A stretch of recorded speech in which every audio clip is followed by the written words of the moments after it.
You know the pain of injustice. Likely you've been under the barrage of false accusations and are well acquainted with their sting. Betrayal cuts deepest when it comes from those close to you. If you've responded to these attacks by slipping into despair, you're not alone. Despair would, in fact, be a natural response. There is an occasion when David offers something different. He invites God into the courtroom of his suffering, demanding the Lord's divine justice.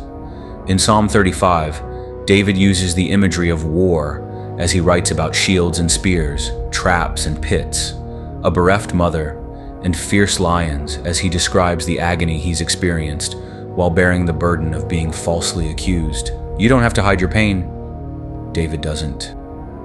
David doesn't minimize the anguish or pretend being a man. After God's own heart means he must display emotional numbness.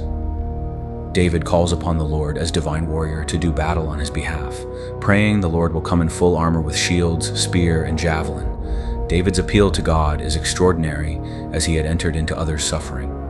David had grieved for them, fasted and prayed for them, agonized over unanswered prayer, as one would grieve for the closest of friends or even family.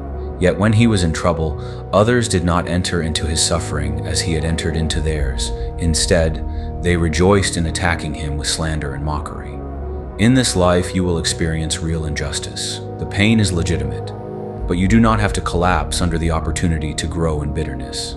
You can, like David in Psalm 35, anticipate the joy of victory, rejoice and be glad in the Lord, for it is the Lord who will rescue you. Praise the Lord as the incomparable defender of the defenseless.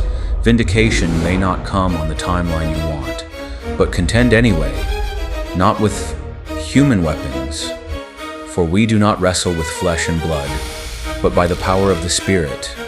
Place your case entirely in God's hands, and trust that His justice will prevail.